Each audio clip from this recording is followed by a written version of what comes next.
Et nous sommes de retour au plateau pour la suite de cette émission. Nous abordons notre deuxième sujet. Nous parlons à présent du Niger et du Bénin. Que comprendre des nouvelles tensions? De nouvelles tensions ont éclaté entre le Niger et le Bénin quelques jours ou quelques semaines après la tentative de putsch ratée au Bénin avec toutes les informations qui ont suivi. Et fin d'année 2025, début d'année 2026, on a assisté à un bras de fer ou à une tension diplomatique entre les deux pays. Personnalités déplacées et déclarées persona non grata, par-ci par-là, des ambassadeurs ou des membres du corps diplomatique renvoyés autant au Niger qu'au Bénin. Les deux pays sont arrivés à couteau tiré en matière de diplomatie, mais en plus de ça, on connaît déjà la tension entre les deux pays. Le Niger qui accusait le Bénin d'abriter des bases pour le déstabiliser, le Bénin qui avait soutenu l'opération voulue par la CEDEAO pour aller mettre à mal les militaires qui ont déchu le président Bazoum en 2023, le Bénin qui accuse ses voisins d'abriter le lieutenant-colonel Tigri, le cerveau de la tentative de coup d'État raté du 7 décembre. Toutes ces situations et l'affaire de Pipeline, bien sûr, qui a entre-temps aussi jeté du froid dans les relations entre le Bénin et le Niger. La situation continue par s'empirer. Et le dernier épisode, c'est renvoi de diplomates qu'on a assisté en fin d'année avec effet à partir du 1er janvier 2026. Comment comprendre ce qui se passe entre le Niger et le Bénin? Pourquoi les deux dirigeants, Patrice Talon et Général Tchani, n'arrivent pas à se mettre en confiance pour regarder de l'avant ensemble? Ibrahim Acha. Non, je pense que vous avez lancé le mot même qui constitue l'élément important dans ces escalades. Parce que vous avez parlé de... Ils n'arrivent pas à se faire confiance, puisque c'est une crise de confiance entre les deux pays. Et tout est parti des questions sécuritaires. Quand vous prenez un peu le côté du Niger, au Niger, on estime que le Bénin abriterait des bases françaises et qui sont, en tout cas, qui ont pour vocation de déstabiliser le Niger. Et vous savez qu'après le putsch et l'arrivée de Tiani, les autorités nigériennes estiment qu'une puissance, notamment la France, manœuvrerait à les voir tomber, puisqu'ils estiment que la France a des intérêts au Niger et la France voudrait placer ses suppôts à la tête du Niger. Donc ce que les nouvelles autorités ne voudraient pas, et ils luttent pour sortir du joug colonial français et faire en sorte que le Niger puisse retrouver une certaine souveraineté. Et quand vous prenez un peu l'état d'esprit au niveau des États de l'AES, c'est la même chose. Et tout le monde lutte pour une certaine souveraineté et voudrait avoir la même mise totale sur les ressources du pays, puisqu'ils estiment que les puissances qui étaient présentes sur leur sol se livraient à la rapine. Donc c'était vraiment de passer par tous les moyens pour faire sortir des minéraux et tout cela vraiment sans que cela ne profite au Niger, soit ou bien au Mali ou bien au Burkina Faso. Donc maintenant, quand je reviens un peu entre ce qui cause vraiment le véritable problème entre le Bénin et le Niger, c'est dû au fait qu'au lendemain aussi du putsch manqué, les autorités béninoises ont accusé le Niger comme quoi constituant en même temps un état de refuge au cerveau du putsch manqué, le lieutenant-colonel Tigri. C'est ce qui a été... Ça n'a pas été officiellement non, les accusations, oui, les accusations étaient allées dans ce sens. Et on accusait, et il y avait même certains, je peux dire, supporters du président béninois qui ont eu à dire ouvertement que voilà, le cerveau du putsch manqué serait au Niger, en passant par un autre pays voisin, en transitant par le Togo, après le Burkina et après, voilà, la destination finale, c'est le Niger, c'est ce que les gens disent. Et n'oublions pas aussi que dès les premières heures de ce coup d'État manqué, et un des activistes très très très hostile à Talon, je veux parler de Kémy Séba, qui se trouve être aussi un élément, un soutien farouche de Tiani, a eu aussi à publier des choses hostiles contre le Bénin. Vous comprenez que c'est des éléments aussi qui amènent le Bénin à conclure que le Niger serait derrière cette tentative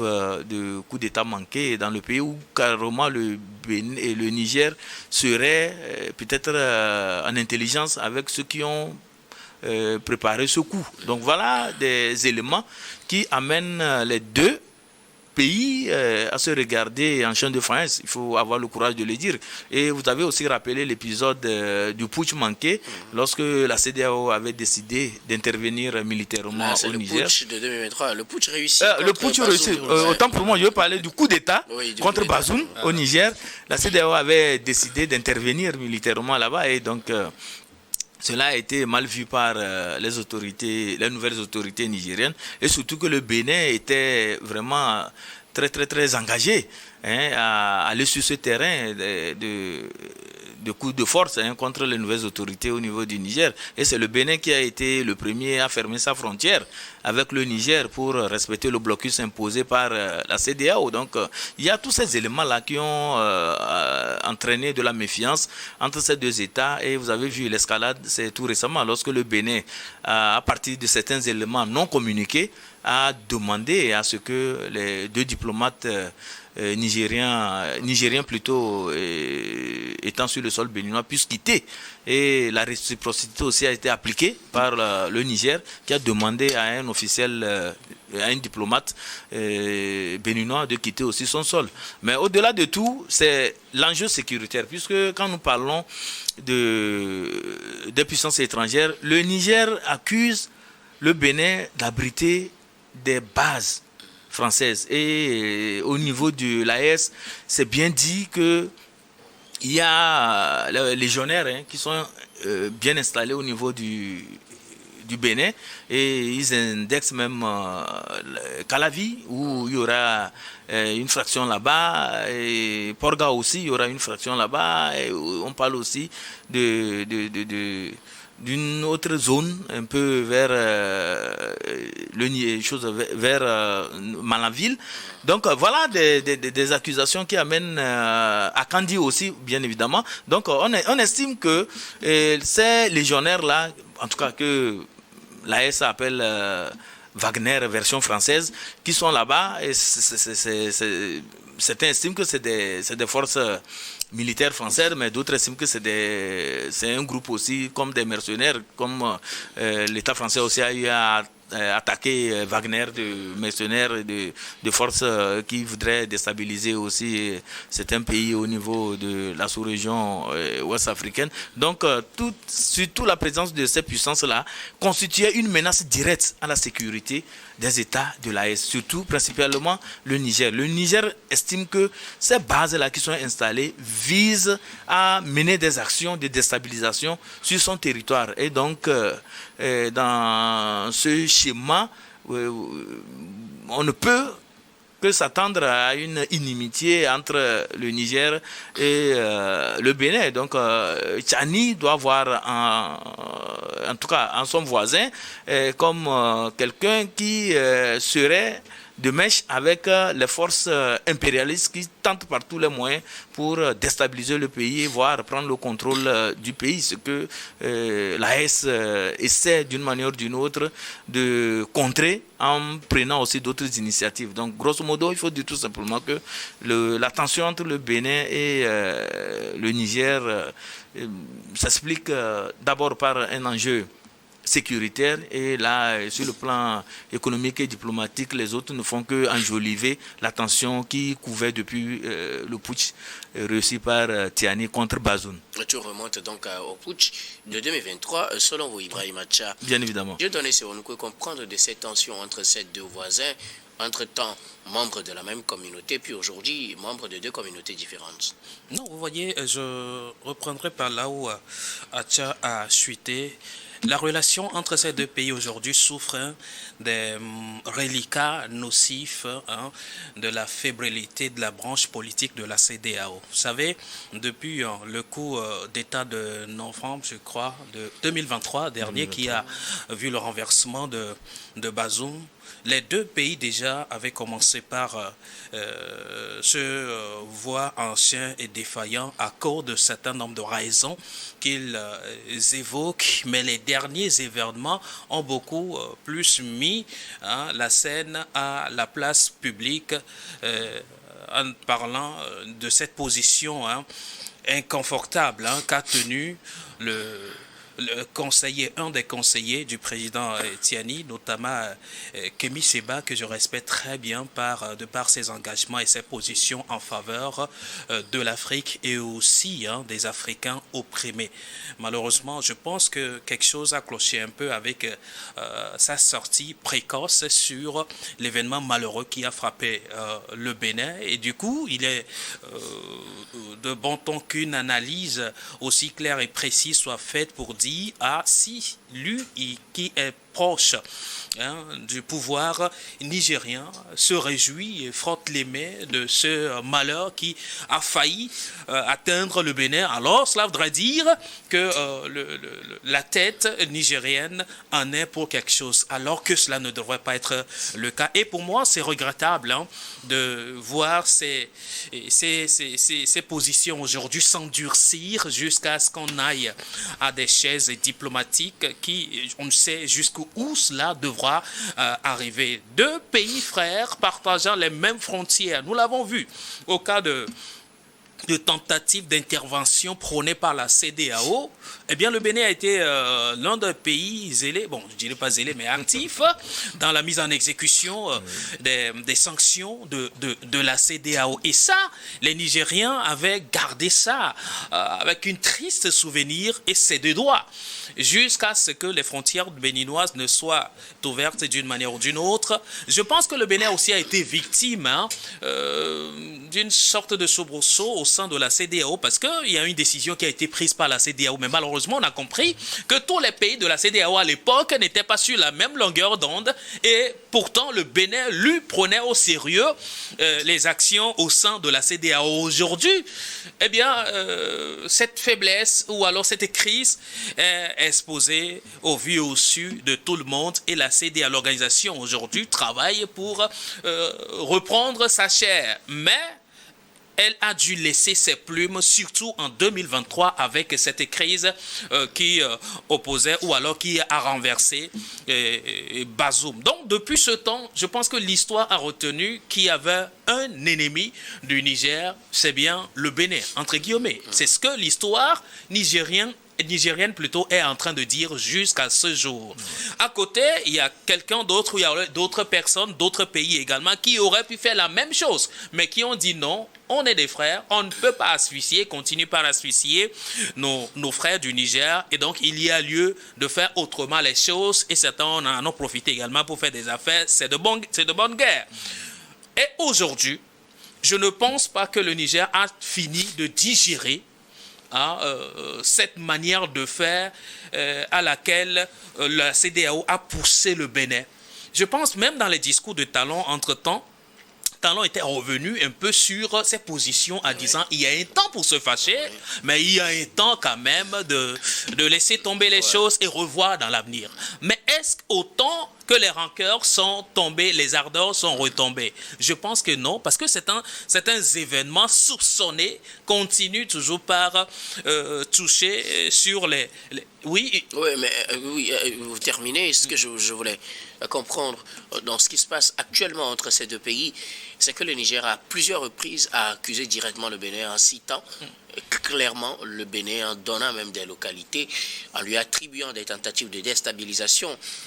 Par contre, quand le cas du Bénin est arrivé, le Bénin a parlé des pays voisins sans officiellement citer de pays. C'est vrai, des commentaires ont lorgné du côté du Togo, du Burkina et surtout du Niger. Mais est-ce que, quelque part, on ne pourrait pas aussi avoir un peu de retenue et garder ces diplomates du côté de Cotonou que du côté de Niamey et continuer les dialogues, parce que finalement, chacun s'est une fois accusé. Chacun a accusé une fois l'autre de vouloir les déstabiliser. N'est-ce pas l'occasion idéale pour relancer la discussion? Vous savez, ces accusations ont pris plus de l'ascendance après la déstabilisation ou alors le renversement de Bazoum et aussi après les sanctions de la CEDEAO. Et donc, le Niger a trouvé en le Bénin étant un ami de ce qu'on appelle les puissances étrangères qui ont été renvoyées du Niger, qui se seraient abrités là de l'autre côté du Bénin. Et jusqu'ici, je ne pense pas que le Bénin, de manière officielle, a accepté. Le Bénin n'a jamais reconnu d'ailleurs qu'il y a ces troupes sur son territoire. Qu'il y ait des troupes françaises sur son territoire. Et c'est la position que tient le Niger jusqu'à ce jour. Alors si ça s'avérait... Pourquoi ne pas engager un dialogue entre les deux pays? Non, mais c'est nous qui parlons de sans dialogue. Peut-être qu'ils sont en train d'envisager un dialogue. Nous, aujourd'hui, en tant qu'Africains, ce qu'il y a lieu de faire, c'est beaucoup plus appeler, nous, journalistes, aujourd'hui, à ce plateau, qu'est-ce qu'on peut souhaiter que d'en appeler à un dialogue franc et sincère pour finir avec ces grégaires et permettre à ce que l'Afrique se décolle. De toutes les façons, ce n'est pas à leur niveau, hein, c'est les Africains qui en pâtissent. Les Béninois sont des Nigériens. Les Nigériens sont des Béninois. Nous sommes tous des peuples africains. Et il n'y a pas lieu de continuer toujours pas tenir le couteau et le fusil. Et le commanditaire soit quelque part qu'on ne maîtrise pas, mais que nous soyons en train de nous titiller, de nous tuer ici. Aujourd'hui, avec les réseaux sociaux, ces scènes-là sont de plus en plus exacerbées. Les gens viennent, ouvrent des panels et tirent sur même des sujets qui n'attiraient même pas l'attention. Les gens le disent clairement sans même tenir compte des gants éthiques ou alors déontologiques en la matière. Et cela, qu'est-ce qui se passe? Ça crée plutôt encore plus de tensions au sein de la population. Et les billes sont encore beaucoup plus entretenues par rapport à l'un ou à l'autre. Alors, qui est au cœur de toutes ces situations? C'est bien les populations africaines. Alors nous, nos analyses aujourd'hui, c'est de dire, oui, entre-temps, il y avait quand même un commanditaire invisible. Mais il y a lieu que les Africains eux-mêmes s'asseyent et trouvent une solution. Il n'y a pas lieu de s'envoyer des mots, d'identifier quelqu'un qu'on prend comme ennemi, comme étant les voisins d'à côté. Depuis quand? Oui, nous sommes tous des voisins en tant qu'Africains. Mais des voisins francs, il faut qu'on aille maintenant sur un bon chemin et un meilleur chemin. Je pense qu'en 2026, les esprits reviendraient à la table de discussion pour trouver une sortie de crise. En tout cas, c'est tout ce que nous pourrons leur souhaiter. Ibrahim Acha, quelle analyse de ces derniers rebondissements? N'est-ce pas plutôt qu'on pourrait dire, comme on le dit dans la chanson, un but partout, maintenant on remet tout à zéro, et puis chacun pose le problème tel qu'il est à son niveau et on trouve une solution une fois pour de bon? Non, je pense qu'à l'allure vont les choses, il faudrait d'abord trouver des mécanismes pour relancer le dialogue entre les deux États.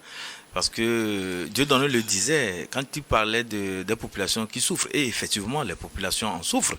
Quand vous allez un peu vers Manaville, en contournant vers le pont Gaïa, ce qui se passe là-bas, c'est un désastre. Parce que la frontière est fermée, les gens pour rallier l'autre côté du Niger doivent traverser le fleuve, et avec tout ce que cela constitue comme conséquence.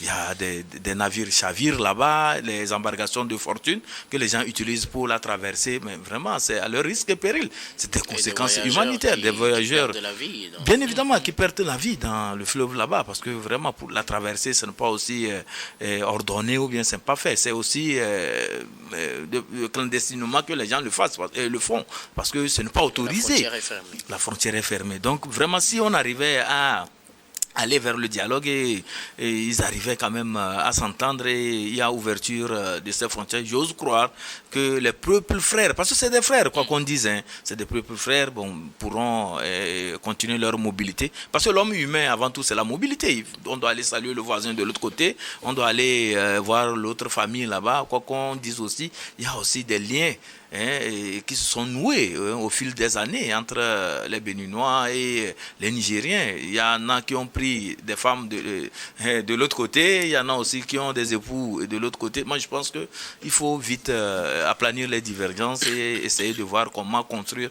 une communauté de destin, une communauté qui puisse voir l'avenir. Et ça, je pense que c'est le rôle de la CEDEAO qui doit commencer déjà par prendre le lead. On sait que les autres sont de l'AES, mais je sais que quand on arrivera quand même à trouver la bonne formule, ceux qui sont de l'AES mais parviendront quand même à comprendre que voilà, nous sommes tous des frères. Avant tout, privilégions les liens qui nous unissent. Je pense que ça serait une très bonne chose. L'autre aspect aussi, c'est que le Bénin joue franc jeu.